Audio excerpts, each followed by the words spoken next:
this is the largest. Jailor has I think 7 properties in Chennai. And these are typically No, I don't know. Yes, 6 to 7 properties. I have notes. Yes.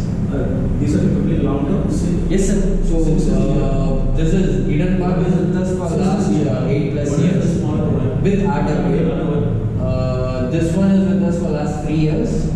Bella Vista is Ranada is with us for 1 year. WTC again 1 year. It recently started. Oragadam is 1 year. Golden Open is 1 year. All these are. That's a very low. That seems to be. So, over standard operating procedure, buddy, like what is the term of your office? Because we hear you for Eden Park, you are saying for 8 years. So, you have a particular preference, like, sir, we will do only for 2 years first. Nothing like that. So usually our agreement talks about 3 years as a standard. Okay. But few RWAs since they also change that they prefer to go for 1 year. It's Okay. after they let other committee decide is what they take a call. Okay, so that's on the negotiation table. Yeah, that's okay. But we usually go for 3 years. Okay. Because of understanding the site itself will take 6 months. And after 6 months I'll give you my value add. So this is maintenance. So what better can be done? What kind of revenues can be generated? What kind of value adds can be given? Where we can say everything will be done after 6 months. Okay. At least 1 year will be my understanding. Because after 1 year you will evaluate. So 1 year is very short.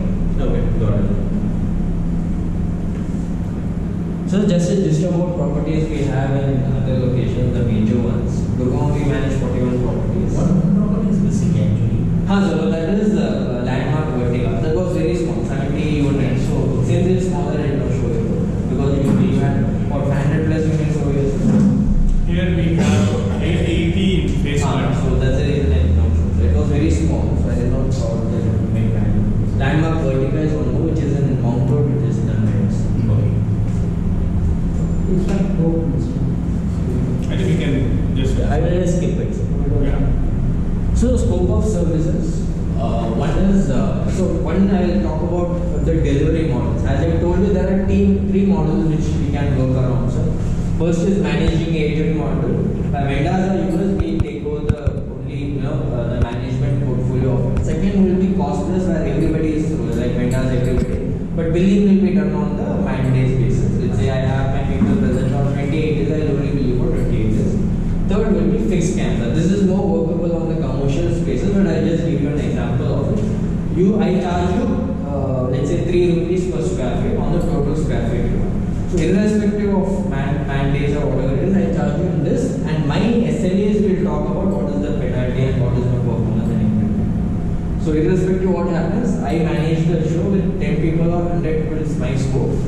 I bill you per square feet basis. This is the scope I think. So scopes of anything above the ground level you can perform. This is something once you guys picture and what services you are doing, right? Yeah. Not about handover and take.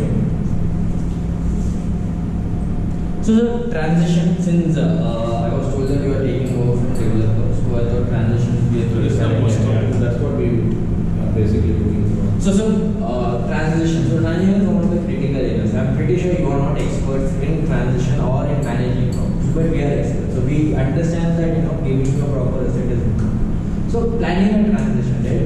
Pre-planning orientation, asset and utilities planning, utility takeover, setting up process, document discussion, operation, data management, and team management. So right from day one, let's say you tell me, well, let's start the transition by December. By November itself, we'll start having people coming into the picture. Wherein there will be a pre-transition orientation between you and us, understanding what and all I need to take over from developer, whether it's document related, statute related, asset related, what kind of assets we have, So one is as built versus what is there inside. Let's say developer has X plan but has delivered you Y.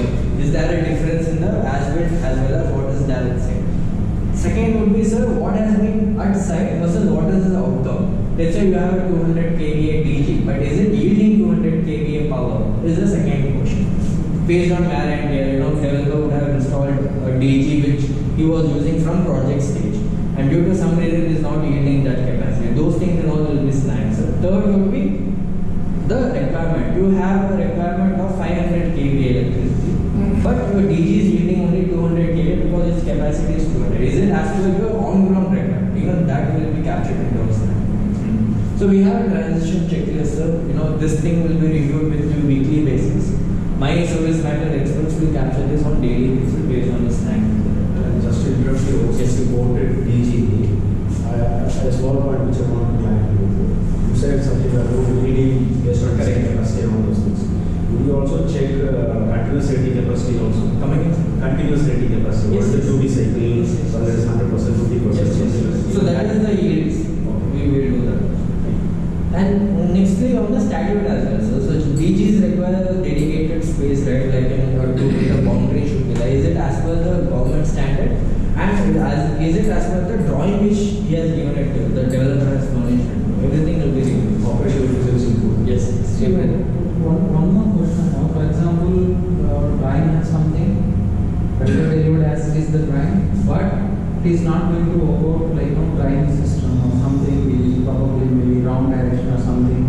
Have issues. You people evaluate those things also. Yes, sir. So there will be green, amber, and red. Red is must change. Let's say there is a drainage which is not as per drawing, but he has done it, and it is going to be a problem tomorrow. So we will have to ask developer to rectify. That is red. Green is something which is okay based on some challenges has done it, and tomorrow it is not going to cause you any challenge. It could be left.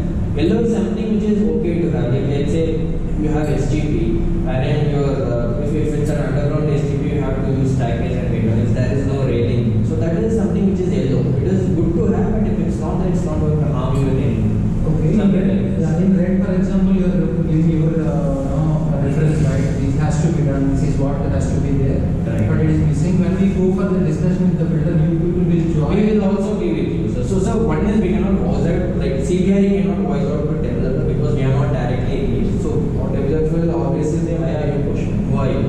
So we will tell you the snacks and we will explain you why this is important. So that you tell him. We will also be there on the discussion. What the president says, during the negotiation table, probably we will need your assistance. So we will be there. So we will be there. So my PM and my site lead, my operation team will also be here. So what if a builder challenges one of your reports saying that, okay, so this cannot be the case like this.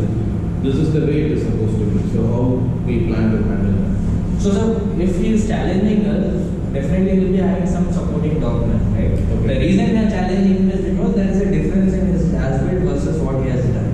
We are Okay. just asking him questions why you have done. If he justifies his claim with the proof, then and if we are my service matter expert is happy with his deliberates, we can go ahead with it. But if it is red, we cannot go ahead. So again, if the person says that this has to be like this, or tomorrow there is going to be a challenge. Let's say piping, for example. Most of the residential properties we manage, plumbing is one of the major issues. So what happens is the shaft will be very small, something like that. So those things what developers say, it is done now, I cannot do anything. So what we do is, sir, we collect a amount from developer in order to rectify it. So there are few things which cannot be done. Developer will also try to wash his hands, and we have to find a middle ground to resolve. That's the only So case. kind of a mutual agreement where things are Right. Let's say you think that you are going to render a tent of 50 CR. Developer will agree for 10 CR of